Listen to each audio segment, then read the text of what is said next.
Well, Dell, you'll notice a bit of a theme here when you look at where these cancellations are happening. Denver and Chicago Midway are two of the biggest operations for one airline, Southwest Airlines. They make up more than 80% of the flight cancellations across the country today. They have had a complete meltdown of their systems. Effectively, they are trying to recover their airline. That is the phrasing that their comms department has used tonight. And their profuse apologies, while aplenty, have not been enough for very frustrated passengers. From coast to coast, a sea of furious passengers. It's taken us all day to get here, and we still haven't gotten to the front desk. And stranded bags. Now I'm down here in the boneyard looking for my luggage. Across the U.S. Tuesday, cancellations made a mess of the map. But according to FlightAware, 85% of the cancellations into, within, or out of the U.S. Tuesday belong to Southwest Airlines.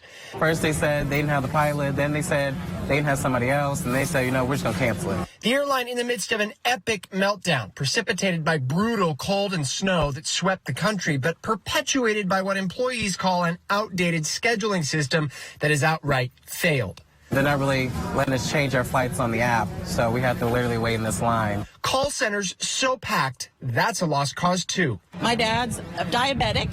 They're not providing water. They're not providing food. While the winter storm crippled operations for everyone, only Southwest has all but collapsed, apparently totally unable to recover from the mess so far.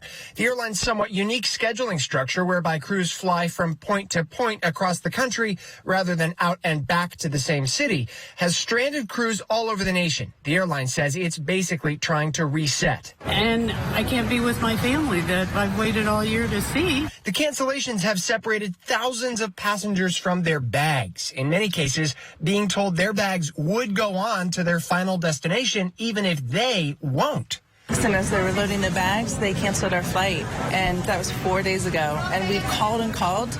No one's returned a phone call. We have no idea where our bags are. And while Southwest has offered its heartfelt apologies and promised to make things right with passengers and employees down the road, the federal government is now getting involved. The Department of Transportation saying it will investigate the meltdown and try to determine if Southwest cancellations were controllable.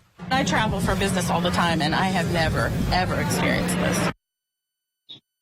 The airline's relatively new CEO finally putting out a video tonight, again profusely apologizing to passengers and employees caught up in this and saying that the airline needs to double down on its existing plans to modernize that scheduling software. Tonight, the airline has set up a website for claims of incidental expenditures people have had to spend while waiting for a new flight.